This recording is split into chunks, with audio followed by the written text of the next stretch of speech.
were doing and how they were doing it. So this is a great little overview of something like that, right? If y'all want to come into Symmetry and instantly start uh, seeing some success, it's as simple as following these instructions. And you hear it from every single one of us and everybody in Symmetry. You follow these guidelines, the 4 keys to successful week, and you'll find success, right? The hard part is you got to do it. You can't give up quickly because it's not easy. Um, it's simple, right? You just got to do these things, but it's not easy. You got to put in the effort. Uh, but once you put in the effort, you'll start seeing the success. And we just covered, my group just covered the uh, Go for No book. And that's a great, great book and a great example of how to be successful here at Symmetry, because we are going for no's. If you were on yesterday's calls, it talks about the 5 levels of failure. And, for me, one of the biggest things is when I get a no, because I'm a numbers guy. Okay. So when you get a no, you start to balance your numbers. Okay.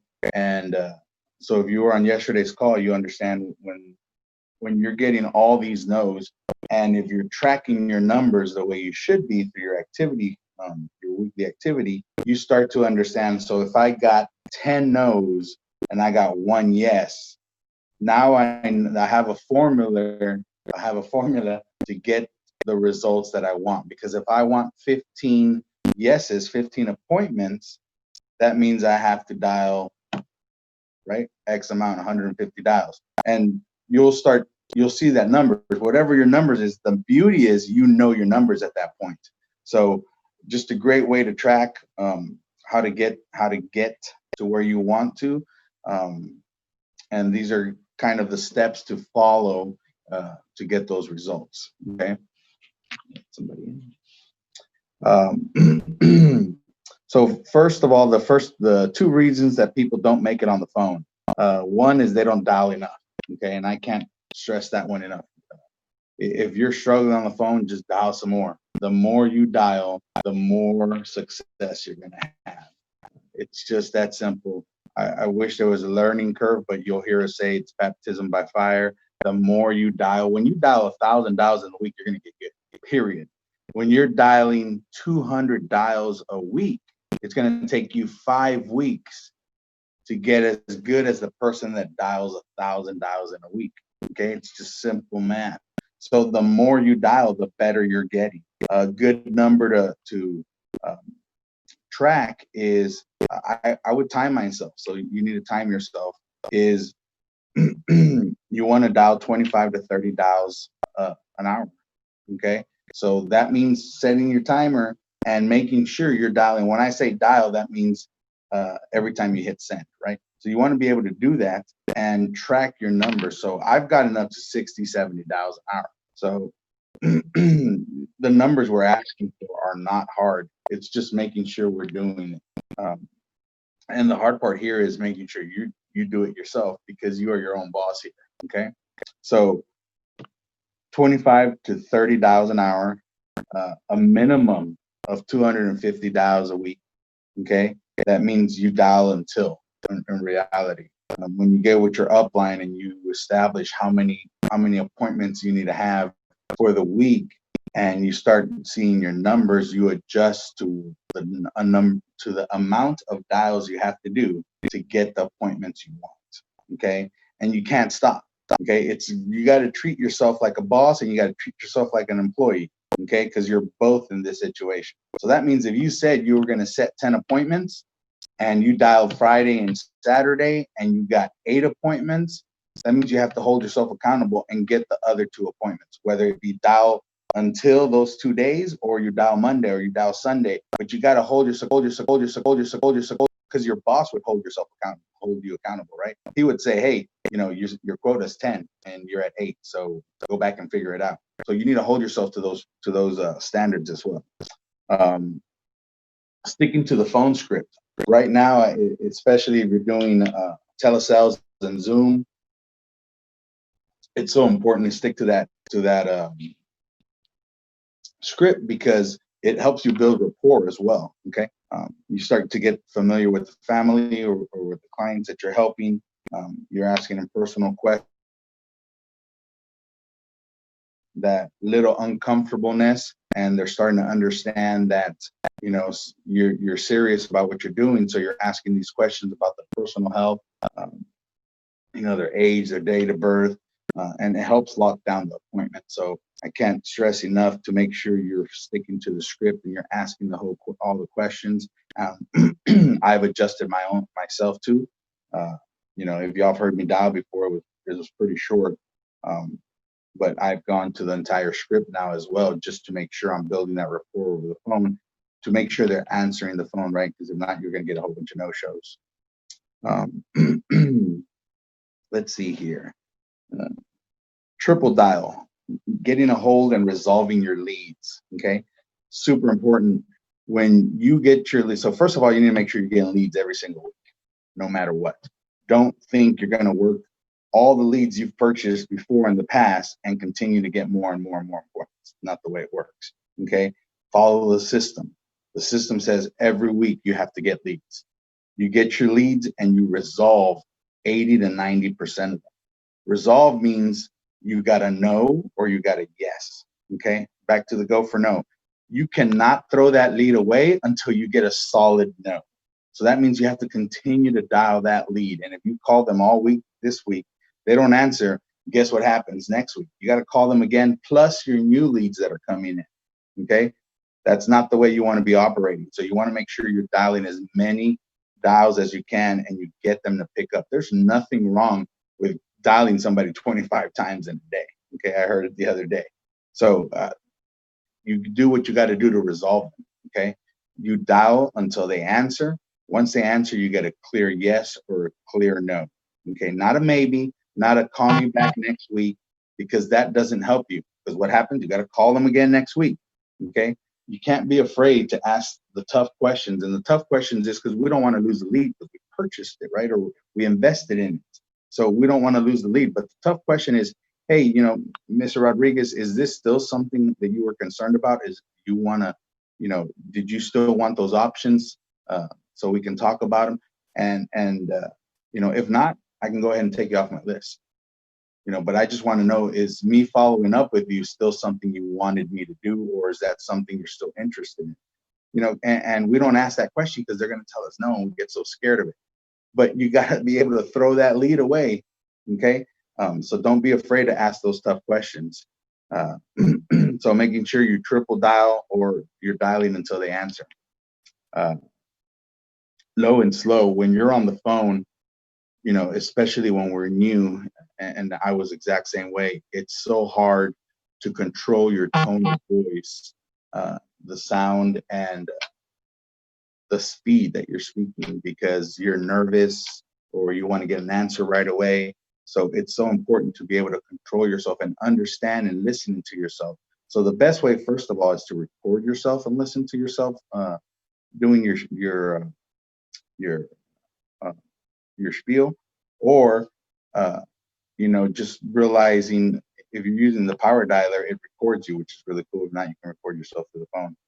But just go back and listen to yourself. You'll hear high pitches that sound like if you're asking questions when you're not asking a question, or even just the tone of your voice sounding too high. We teach low and slow because you want them to kind of press against the phone. You want to get their attention and you want them to be involved in the conversation, because something I'm big on is you can be talking to somebody, it doesn't mean they're involved in the conversation. Okay, and what I mean by that is we randomly call somebody, right? She may be, picking up her kids from school, going into the grocery store. So you're full into your spiel, and you're going through the whole thing, and she's looking at avocados over here, right? Because you're just yapping and she's not really involved. So you got to listen for those things, and the best way is starting to slow down. Like, hey, Miss Rodriguez, I'm calling about the mortgage protection. You remember that, and asking them questions that they have to answer back, not a yes or no, something that they actually have to, think about, right? So that way they're part of your conversation. And then always never book more than 2 days out, especially right now with telesales. You can book the same day or tomorrow. I wouldn't book any farther than that. Tracking your numbers, huge, okay? Especially when we're new, because we do a lot of massive action, constant correction, right? And when you call your upline, there is nothing better and no better way to help you than when you have your numbers. Because if I have a new agent call me and say, hey, you know what, I'm struggling on the phone, I'm not getting enough appointments. I'm like, okay, well, how many no's are you getting, right? That, and if they're able to tell me, well, I got to dial 250 dials and I got 5 appointments, I'm like, okay, that's a great start, because now I know every 250 dials he does, we can book 5 appointments. So either we increase that or we tweak, what is he using his whole spiel. But tracking those numbers gives us the way to find the answer of what we're doing wrong. So when you track your numbers, you're going to track your dials, your individual dial. You're going to track how many contacts. That means how many people actually pick up the phone, whether they say yes or no, just as long as they pick up the phone. How many appointments you're setting. If you're writing applications, you want to know how many applications you are turning in a week compared to how many leads you're getting, especially how many A leads, because we talked about yesterday your PPL. Um, that means your premium per lead. Okay, we want that above 300 now, and super easy. Normally, I'm tracking around 450, if not higher. Elijah's crushing it with like 3,000 or something like that. It's insane. And it's just a simple way to track your numbers, right? However many A leads you get, that's A leads, to how many applications you're turning in. That's how you'll get those numbers. That'll get you your close ratio, and then your APV to the A leads that you're getting is going to get you your PPL. Let's see here. Um, Schedule wise, making sure we're not booking appointments during our conference calls. When I start my schedule, I automatically have my Monday morning booked and my midday Wednesday out here in the West Coast. And then I book my appointments around there.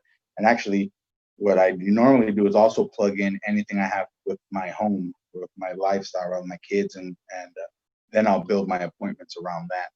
And that gives you the control that we wanted, right? Because we're our self-employed here, and plus it helps you just stay. For me, it keeps me stable, knowing that I have plugged in things that I want to do, things that I need to be on, which are my conference calls, and then my appointments. I get to fill in the slots that I want to go out there. Let's see. Role playing, and this goes down to the phone script more than anything, and even doing your presentation. There's nothing like role playing. Uh, I got really good at this because in the restaurant world that I lived in, it was all our servers had their spiels and what they had to do through the whole process of weighing on tables. And we would practice, we'd make them practice, and this is the same thing. If we're going to be uh, good on the phones and we're going to be good at running appointments and helping the families, you need to practice. Okay. So you need a role play with your husband, your wife, your girlfriend, your dog, your plant in the corner. The best way for me, I would tell people, is in the mirror in the bathroom, just so you can see yourself. You're more focused. You're more paying attention to the way you sound and listen, um, or record yourself as well, right? But making sure with your upline, you're communicating that information, and they're helping you work through that, making sure you role play with them. It takes a couple of minutes, 10, 15 minutes to go through the phones, to go through the presentation and your phone script. So, get with your upline and make sure you sound the way you think you sound, right? There's nothing wrong with a good, that's the whole point of having an upline, is they're helping us, they're coaching us, honest feedback. Let's see, lead budget. Making sure you have a lead budget. I said it earlier, making sure we're taking leads every week. Okay. And super important, you get with your upline and y'all establish the rate you're going to go, right? But a full-time agent should be taking anywhere from 250 to 350 leads, dollars worth of leads every single week if they want to see some really good numbers according to our full-time schedule, right? Um, and then just knowing your numbers, that if you invest about $250 worth of leads, that should net you anywhere from 1,000 to 1,500 consistently every week, right? But you got to do it for a 6-week period to look back at those numbers and making sure you understand how your business is operating. Resolving your leads, I touched that earlier. Just making sure you're calling all your leads and you're getting a yes or a no, because if you're taking leads every single week, you don't want to have a stack of leads to where you're only dialing your clients once a day or once a week and think you're going to close it or you're going to get it resolved. Okay, you need to call your leads anywhere from 2 to 3, 4, 5 times a day. And that means each lead 3 times, 5 times a day. That way you get them resolved. You want them to see this, get their phone and be like, who is this? Who's calling me? You know, that way they pick up the phone.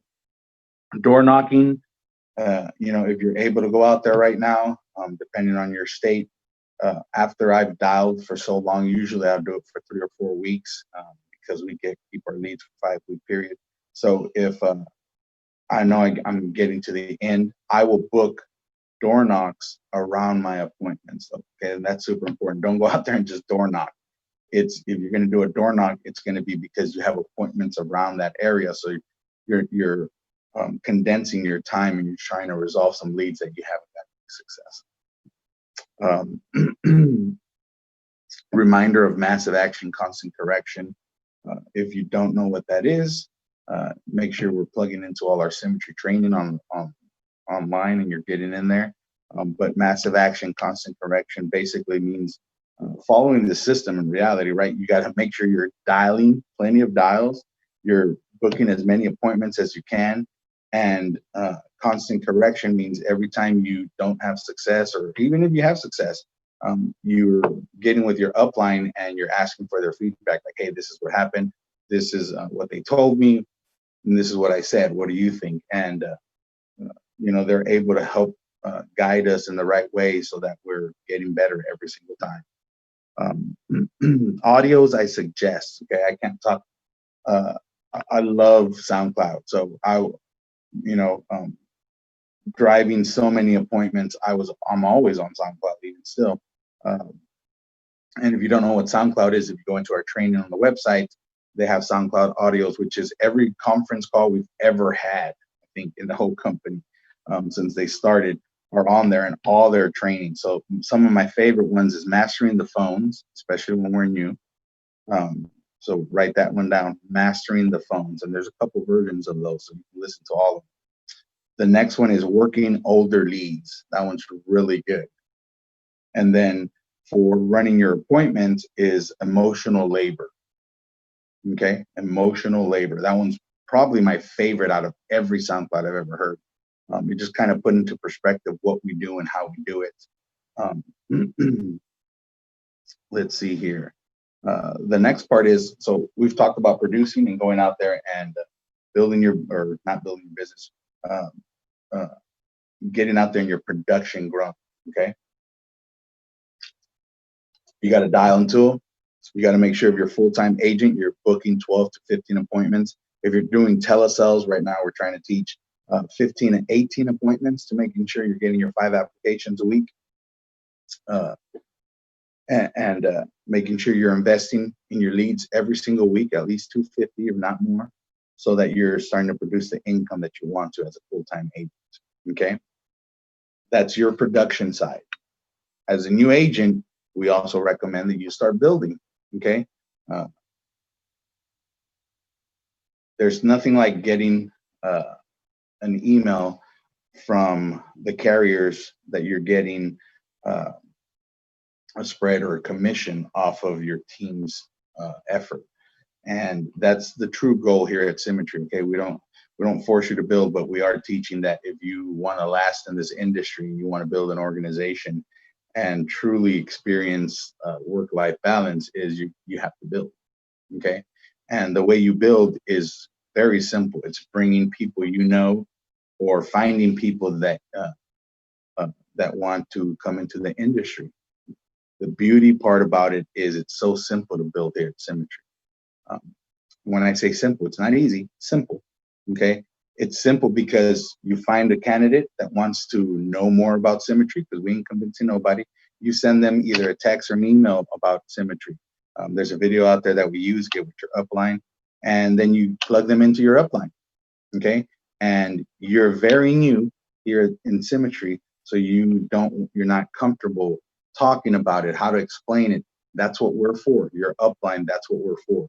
Okay, you find a candidate, plug them into your upline, and it makes it so easier. They do all the work for you. They help you introduce them to Symmetry, show them whatever videos we need to, do the interview with you. That way you can start doing the interviews as you start getting better. But if you're not comfortable in the beginning, reach up to your upline, because that's what we're for. And there's two ways to get people to come into Symmetry. Two main ways, okay? The first one is Project 100, which is recruiting the people you already know, okay? When I started this industry, the first thing I fell in love with it, right? I completely understood it. And the first thing I did was tell my best friend, tell my sister, my brother, a lot of other family members and friends. And, you know, whoever was interested will reach out back to me like, hey, this is what I'm doing. Check it out. Check this company out. I'd send them the email and they would reach back if they wanted more information. It is that simple. We're not convincing anyone. If they want to look into this, then we proceed with that. If you start doing cold market, there's lots of ways for cold market. One is Craigslist, super easy and cheap. I think with like $25, you can start putting an ad out there. ZipRecruiter, there's multiple levels of ZipRecruiters, I think from $100 to more. And that one's really cool. That's my favorite because you post an ad and people start applying to the position. All you do is call them, set an appointment or set an STP up, which is show the plan, share the plan. And then you call them and you tell them about Symmetry. If this is something they want to do, they move on to the next step. If it's not, thank you for your time. But building is probably the biggest thing here because we're looking for that income that doesn't stop. And as you start building an organization, your team's commission and your commission start growing, it'll change your life for sure. Next is the first 9 months. Okay. I didn't realize this when I started because it's hard. Okay. But the first 9 months are the hardest. And the reason behind that is because we get an advance of our commission. Okay. So the 450 per policy that you get is 75% of your commission. Because remember, you start at 60%. So on average, you're making $600 off your commission or off of a policy. But we're getting 450 up front. The other 25% is left for month 10, 11, and 12. Okay. So I can't stress enough how important it is to push as hard as you can those first 9 months to get as many applications and help as many families as you can. Because when you start getting into month 10, 11, and 12, they stack and you start receiving your commission on efforts you did earlier in the year. Okay. Once you start getting that commission, it changes everything. For me, it did, because it allowed me to have a little less stress. It allowed me to have a budget to build, right? To start doing ZipRecruiter, to put up an office. And then it just allowed me to kind of turbocharge my business because I had more money coming in. So I was able to get more leads, resolve more of them, and help more families and see more families. I was up to 20 appointments a week because it just helps income wise. Pretty simple. If we follow those steps, that's how we do it. Let me see if I can unmute everybody's questions.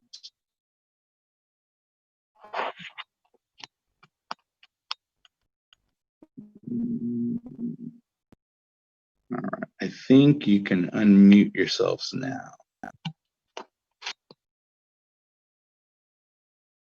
Anyone have any questions?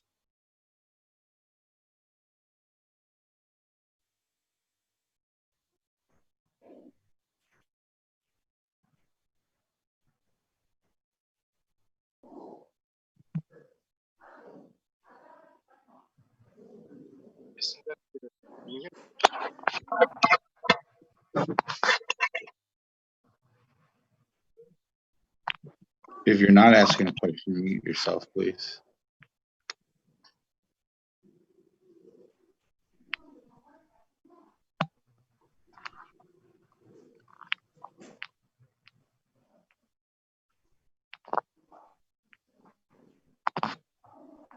Any questions? No? Don't be shy. People are thinking of the same question you are.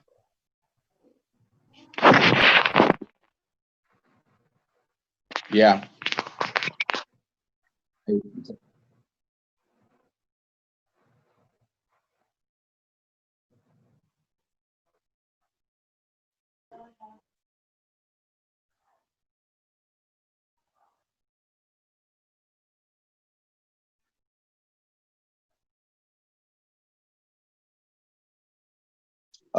That's a good question, but really more than anything, that's going to have a lot to do with if you're full-time or part-time and how much effort you're putting into it. I got my raises just about every 2 months in a row. I think I missed it once, and it was like to get my 80 or something like that. But here at Symmetry, right? So you started at 60%, and every 2 months you have the opportunity to get a 5% raise, and it's solely based on APV turned in. So if you go onto the Symmetry website, you can find the raise chart, and like your first raise is for 7,500 in APV, the next one's 10,000, the next one's 1,000. So as long as you hit that in a row, you qualify for the next one.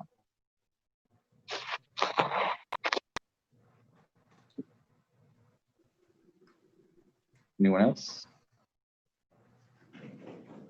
I'm not able to unmute. Let me see this.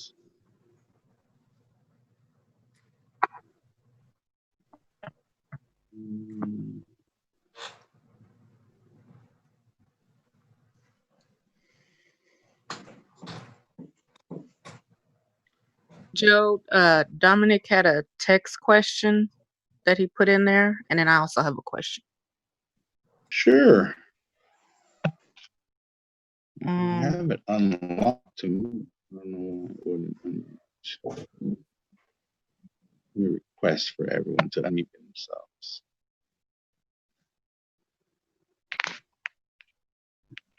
because like Dominic was asking, what would you say agents struggle with the most to be successful? What agents struggle with the most to be successful? In my experience, there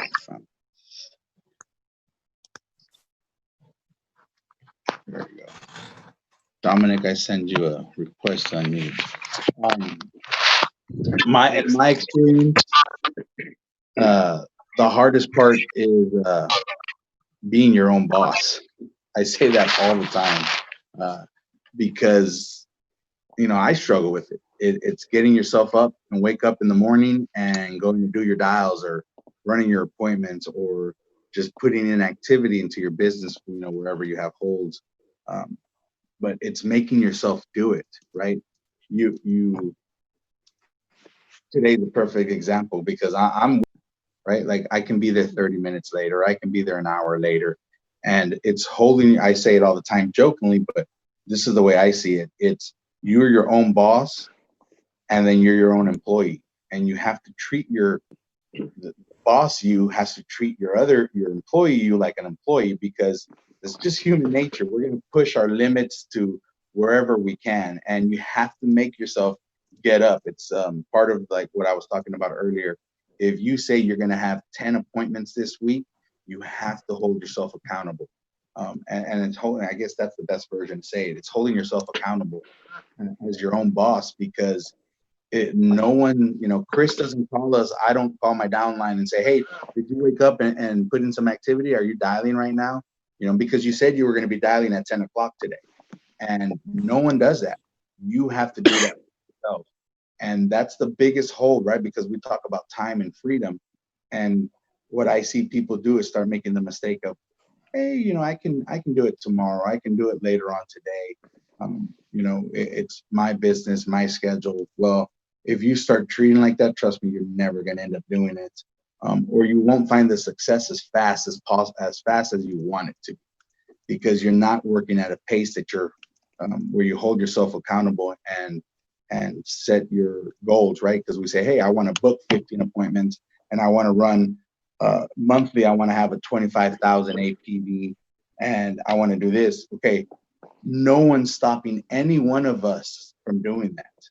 The only person that stops you from doing any of that is you, because you just don't put in the effort or you don't put in what you need to do to get there, right? For some people, it may be 15 hours a week because they're really good at it. For some people, it may be 50 hours a week because they're not good at it, right? I was not good at it. So I put in a lot of hours at the beginning and I made myself do it. I've been blessed to have other businesses before that I own. So I knew I just have to do it. My wife, she doesn't wake me up to get up and go to work.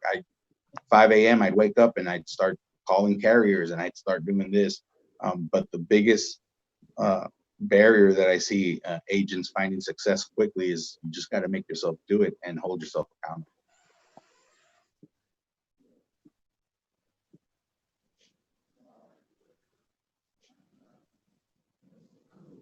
What was your question?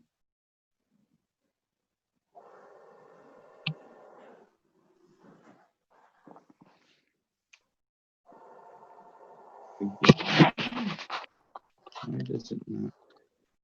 Yeah.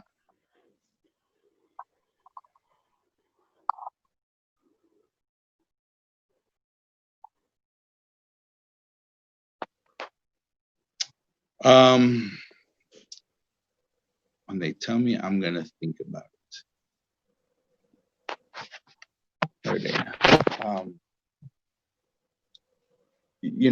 It just depends on are we talking about in the appointment or setting the appointment?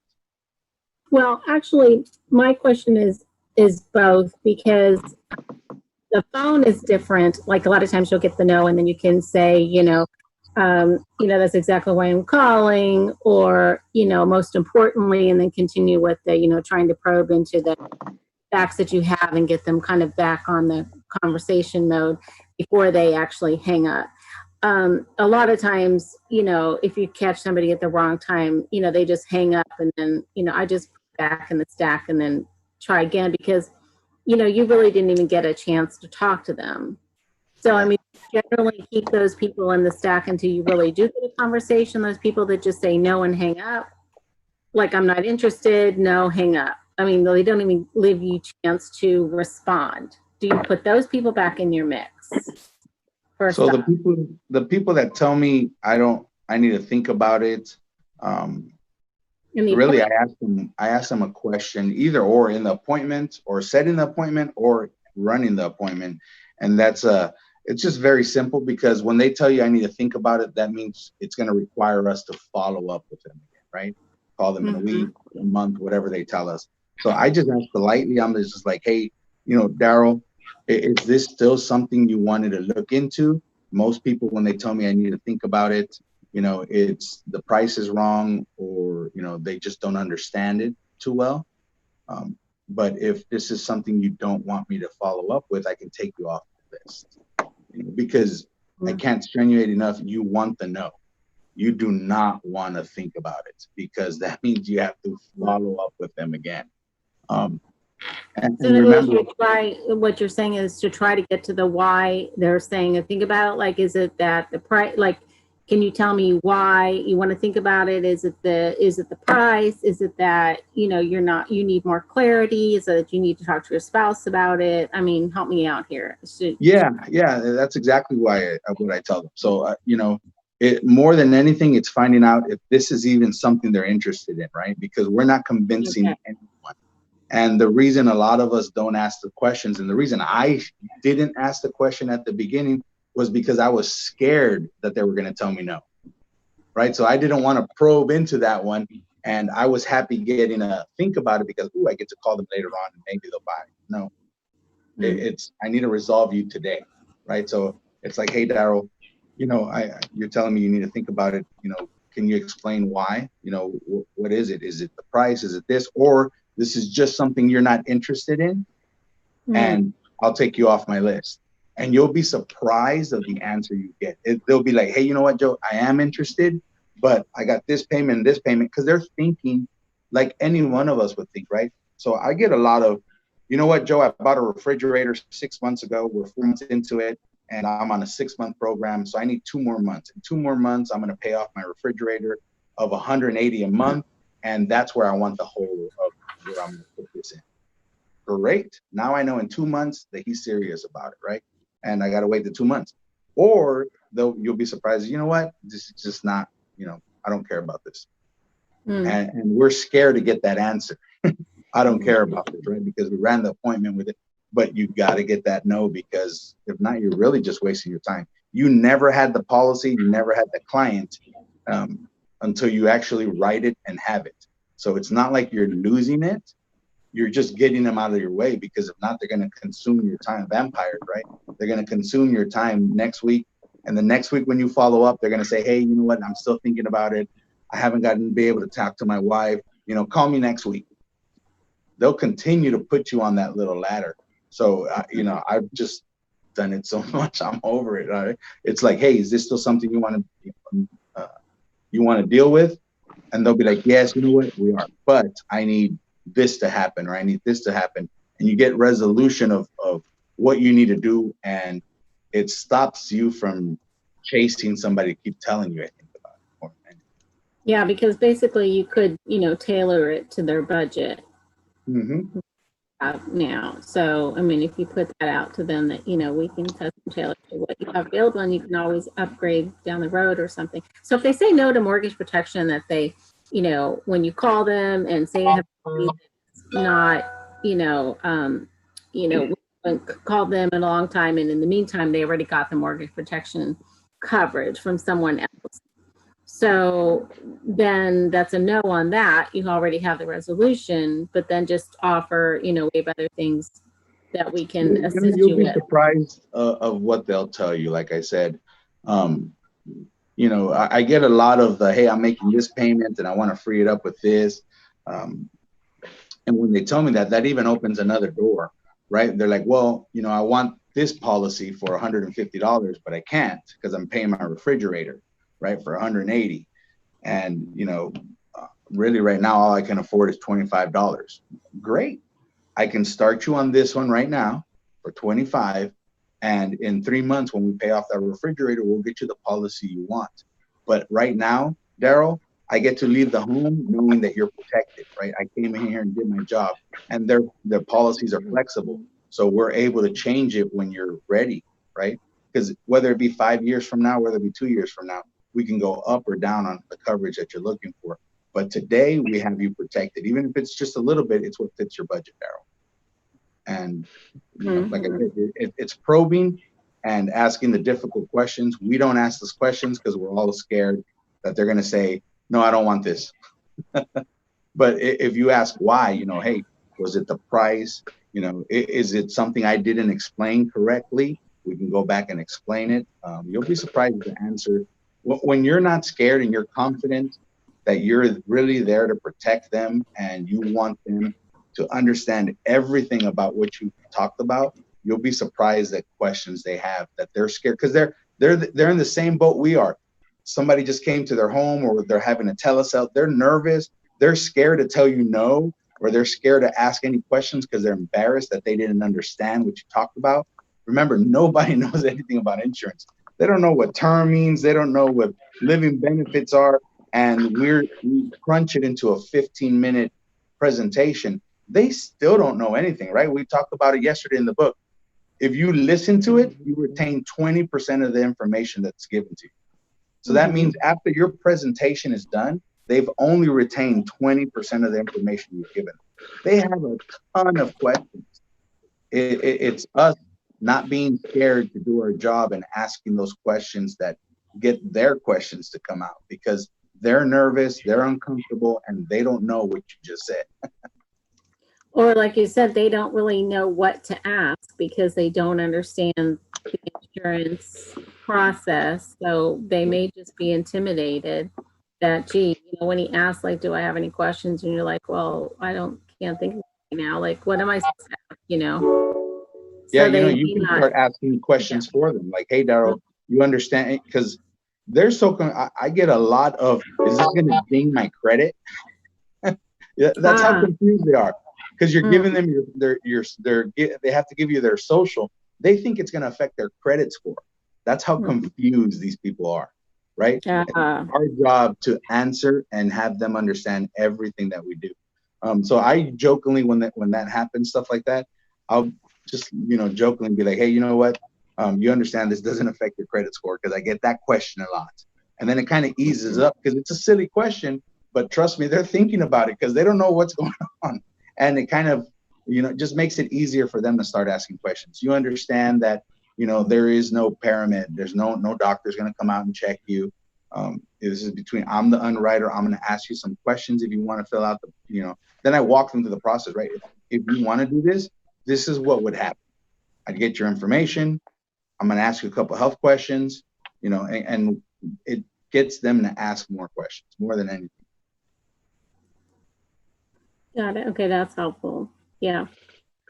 So yeah, so that's good about I'm going to think about it, because in the presentation, that's going to, that's going to happen a lot, because they may just not understand even what to ask, and they just feel like that's an easy response for them to just quickly say, we're going to talk about it, or we're going to discuss this and then we'll get back to you, that sort of thing. So you just have to have control of the conversation. Yeah, you got to guide them. Y'all have to understand. Once we get our license, we know more about insurance than 90% of the world, right? Mhm. And we have to explain it to them. And you know what? That also reminds me of making sure you don't overcomplicate it for them. Okay. About, when you start throwing out percentages and this and that, they don't understand that. And you have to make sure you're very simple with your conversation, right?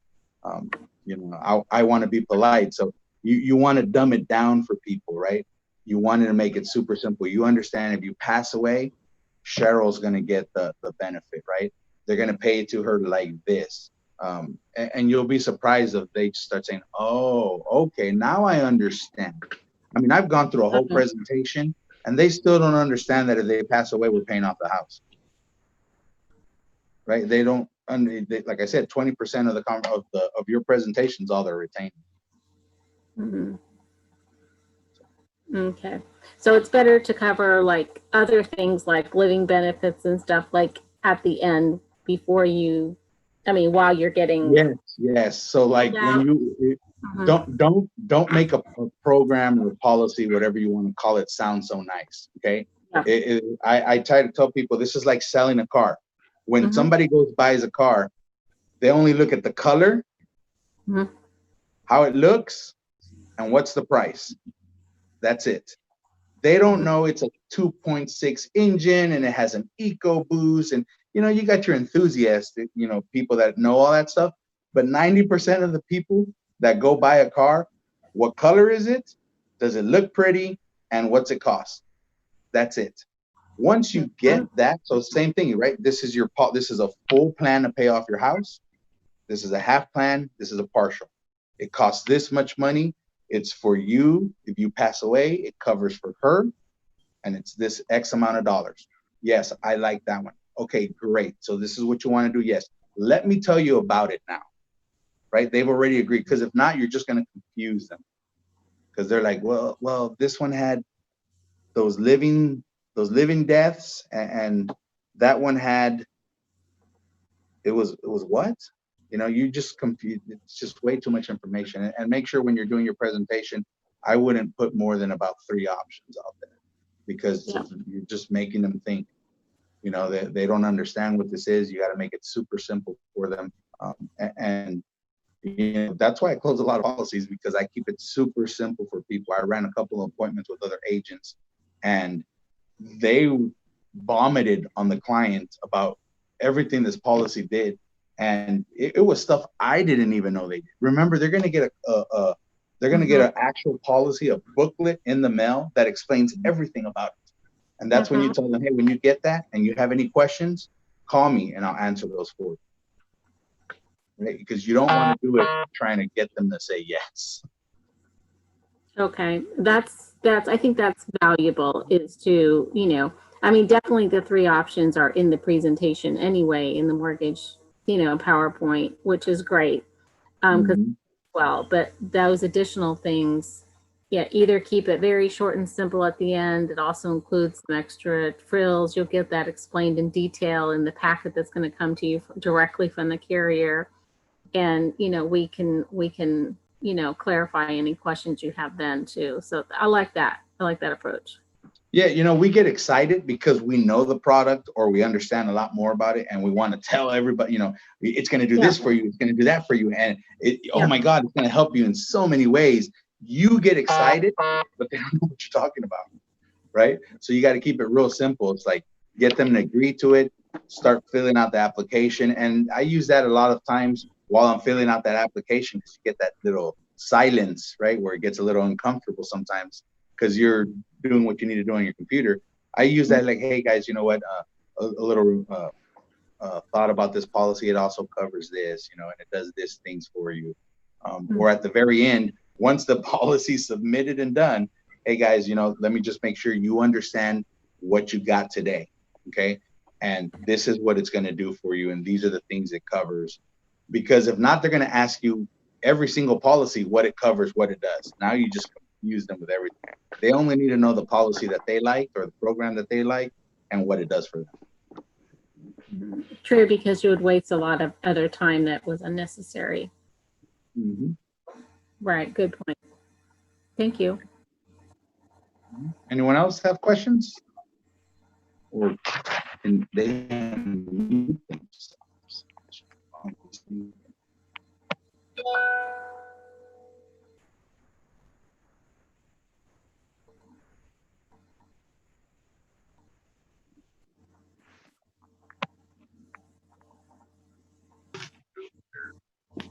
Hello. Yes. Had questions about the power dialer. Does it do all like tracking of the like your numbers that we're supposed to be keeping track of, and some advantages that you like about using it versus just dialing on the phone physically? First, so tracking wise, it tracks everything. It tracks more than we probably need to track. So it has in there how you just positioned it. That means did they answer, did they not answer, how many dials you're doing, how many people you contacted. So it tracks everything on there. For me, the best benefits is it has memory, right? It stays there forever. So I used to walk around with a stack of leads this big, and with all my little notes, they answered and they told me to call July 4th. I've called them 3 times on the 5th and then on 6th on that. So all that you're able to put into it with notes, and it saves it. So every time the new lead pops up, you have all the information that you ever did with it. You're even able to go back and listen to your conversation if you have record on of what your conversation was.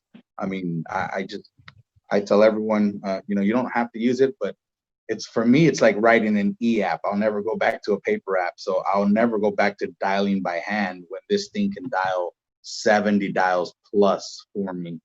And then keep track of all my leads, right? That's the biggest thing too. So I don't walk around with a stack of leads anymore. You save on printer, paper, all that good stuff. Everything just gets saved in there, and you're able to kind of separate them however you want. If you're working different areas, sometimes you have to pull, well, these are all in, Arizona, these are in Nevada, and these are in this. With that thing, you just hit, I'm going to dial Nevada, and only your Nevada leads come up. So however you want, and it breaks it down by city as well, or zip code. Like, hey, I only want to dial in this city, or I only want to dial. So it just has it takes all the work of what you're doing with paper if you're not on. And I think your first month is free. Okay. All right. Thank you. Anyone else? Hey, Joe, Trent. Hey, what's going on, Trent? Are you on the Ninja dial, the new dial, or you still with the old dialer? I've converted to the Ninja dialer. Like it better? Yeah, because it gives me the ability to change the disposition. So right now, when somebody doesn't answer my phone, it lets me, when I hit they didn't answer, it sends them out stuff that I want them to have, like a text message, like, hey, I'm trying to get a hold of you, things like that.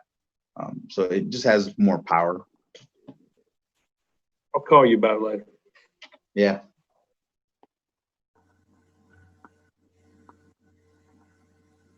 Anyone else?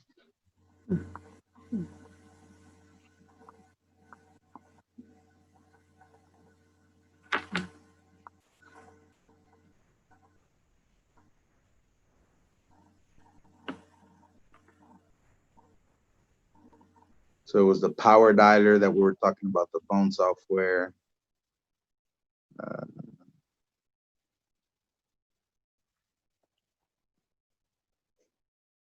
Somebody asked how long ago or how long before I left my previous job before I made my income at Symmetry.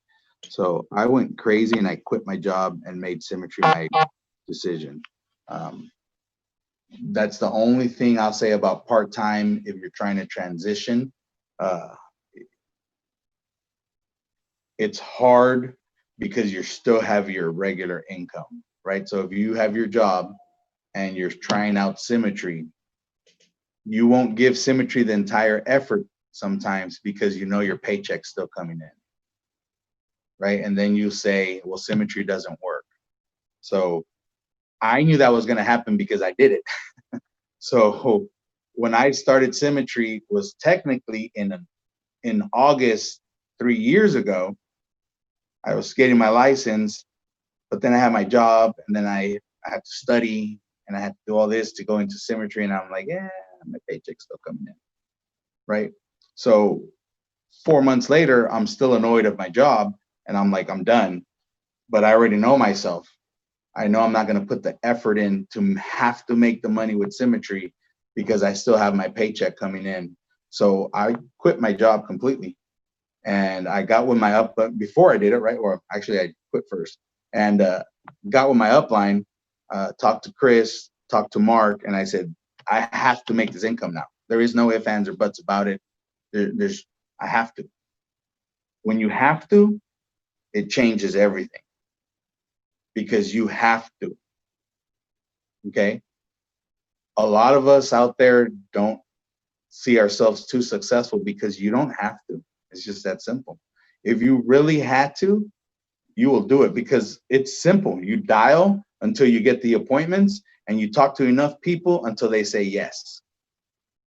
That's it. It's like my servers in the restaurant, right? Everyone comes in and I had my servers ask every single person at the table, would you like to add mushrooms? Would you like to add mushrooms? Would you like to add mushrooms? Would you like to add mushrooms? Would you like to add mushrooms? Out of 100 people, one person said yes. But you do that 5 times in a week, you got, X amount more income, you got X amount more tips, but you have to, right? Because we're not going to do it. And quitting my job was the dumbest and the best thing I've ever did because I had to, right? I had my mortgage, I had my 2 car payments, and all my kids to feed. I got 4 kids and a wife, and she likes to shop, right? So I had to. It was not an if, ands, or buts.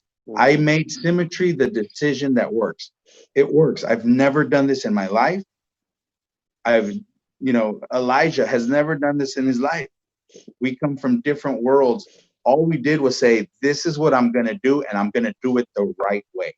And you know what? I'm going to do it even more than the right way, right? Because it says dial until. I want to book 20 appointments.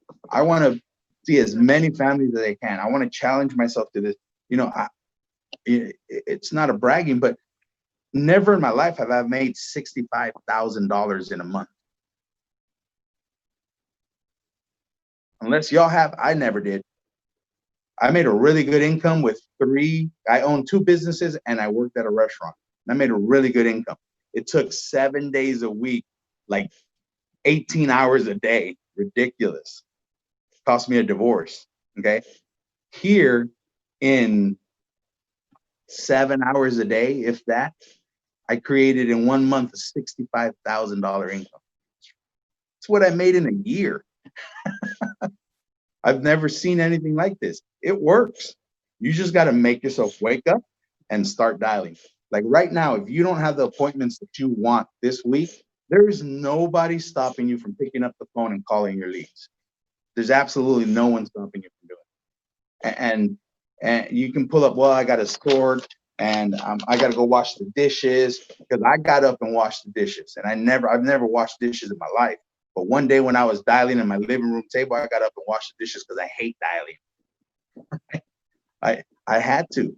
So it's just, for your job wise, my very first month, I made the income that I had to. So I said, bare minimum, I have to bring in $4,500. That'll pay all my bills and my leads, and I won't be broke next month. So my very first month, 2 years ago in April, I cleared 4,500. Then it was like 48. Then it was like 42. Then I went to a meeting and talked to more people and saw what they can do, and it was like 10 grand, and it just escalated from there. Last year, I don't think, very few months I was under like 15, 20 grand. But I put in the effort, right? I don't stop. I keep doing it. And let me tell you, I get no's and I get more rejections and more no's, and I get in a position where I don't know what to do more than any one of y'all when I was doing that, right? Because I just did more of it. So, and every now and then you get a yes and a yes and a yes and a yes, but they start adding up, right? Because I average 30 policies a month is what I normally do. So that's only 30 yeses out of how many people do I talk to in a month? Think about that, right? So I turn in, and that's a lot of applications. So I average around 9 applications a week, about 30 applications for the month. And, it's just, I just don't stop, because no one makes you stop. So unless you're happy with the income you're making right now, that's the only reason you should stop. And I wouldn't either, because you still got to build. So, any other questions?